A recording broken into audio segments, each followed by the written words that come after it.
YNW Melly revealed he did the act towards YNW Sakchaser Ynw Juvy the same night it happened. On October 26 in 2018, at roughly 3:30 a.m., YNW Melly was leaving a recording studio with YNW Bortlen, Sakchaser Ynw Juvy. According to GPS evidence, their Jeep drove into a side parking lot on a side street. With the car sitting in park in the middle of the lot for a few minutes, law enforcement believe a distraction was made inside of the car, which is when YNW Melly did the act towards Juvy and Sakchaser. After running ballistics reports, they realized that with YNW Melly sitting in the back left seat, it was a perfect match to where YNW Juvy and Sakchaser were affected by a firearm. Using what's called the stick method, law enforcement used plastic sticks to match the trajectory of the firearm that was used from Melly's seat. The trajectory from that seat showed a perfect match to where YNW Sakchaser and Juvy were affected once they were examined at the hospital. Also in the new evidence, it claims that once the act was done inside of the vehicle, at roughly 4:30 a.m., law enforcement were able to use YNW Melly's cell phone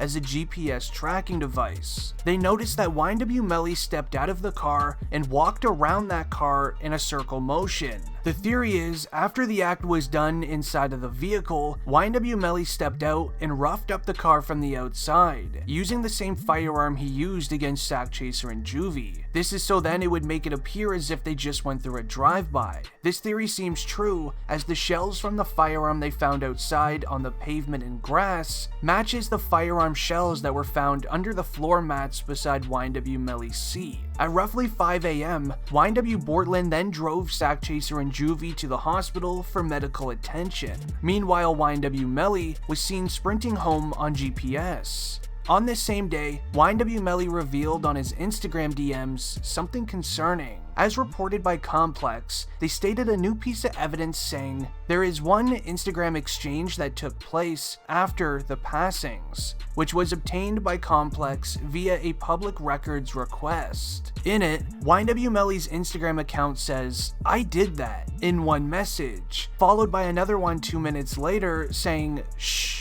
Now the timing of these Instagram DMs are going to be used by the state to make the case that those messages amount to an admission of YNW Melly and his guilt. Not long afterwards, the same recipient of those messages then messages Melly again, saying, "It's a Sig 9 on the market," meaning the state will likely claim a Sig 9 is some sort of firearm, as YNW Melly then replies saying, "I want it." So law enforcement will investigate the scene of the crime. Using the shells from the firearm, they're gonna see if it matches up to what's called a Sig 9 on the streets. In these same court files, they claim as a possible motive that the lead detective on the case said in a deposition that YNW Sakchaser was set to receive around $200,000 from his record label. Now the record label in question here is titled 300 Entertainment, as the police department attempted to subpoena 300 Entertainment during their investigation in order to investigate this further, but the detective explained that the company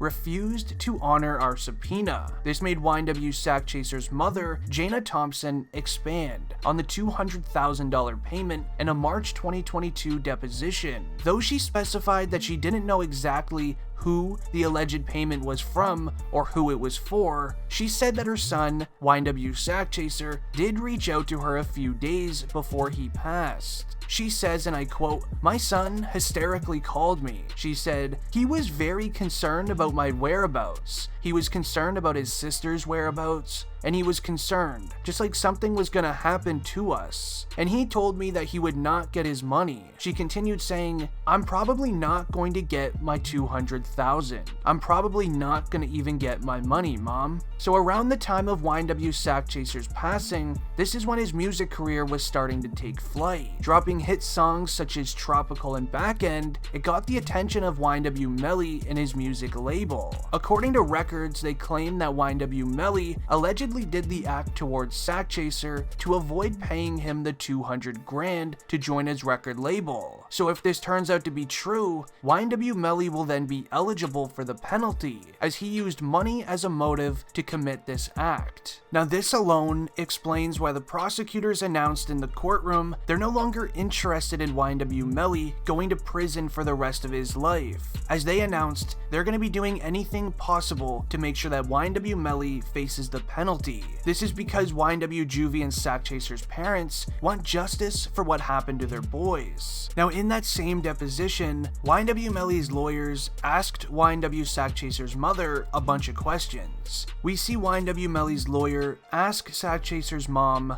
"I would like you to tell me what information you have gathered to show that this felony was committed for a pecuniary gain," with Jana Thompson replying, "You know, please tell me what your definition of pecuniary gain is," with Melly's lawyer saying, "By statute, it means he committed this crime to make money or what have you." This is when Sakchaser's mother's lawyers took over the conversation, replying, "Well, there was, as you know, and through a search warrant, through Facebook, as well as through Jana Williams' testimony, there was money that was being brought to, or was going to be awarded to Anthony Williams, aka YNW Sakchaser. Mr. Williams was supposed to get about $200,000, and you know, that was in text messages and also I believe in Facebook messaging. As well as the mother's testimony, that money apparently was never obtained by Mr. Williams, with Melly's lawyers replying, "Okay, do you know who was going to allegedly pay that $200,000 to Mr. Williams?" They reply saying, "Well, I mean, I believe it was going to go through the record label. How it's paid out?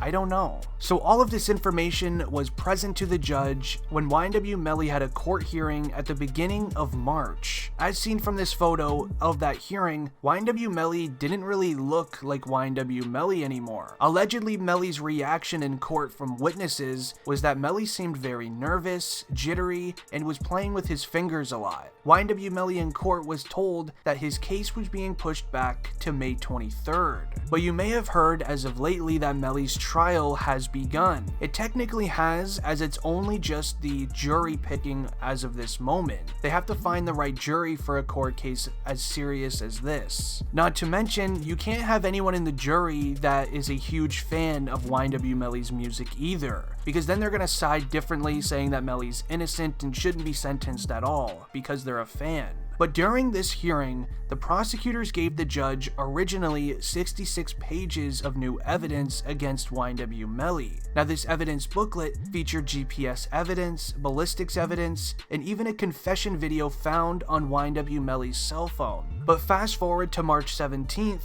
prosecutors then dropped another 178 pages of evidence against YNW Melly, with this evidence booklet featuring witnesses and YNW Sakchaser's parents. Now YNW Melly's cell phone, from what I have been hearing, is going to either make or break this entire court case, as there is information on Melly's cell phone and social media accounts that makes him look very guilty. Not to mention the GPS side of things, where law enforcement is able to go back in time and track wherever YNW Melly went on the day it happened. This gives law enforcement a very clear picture on what even went down. Now, if you want to stay up to date with the case, leave a like and don't forget to subscribe. It's been District Trending, and I'm out. Peace.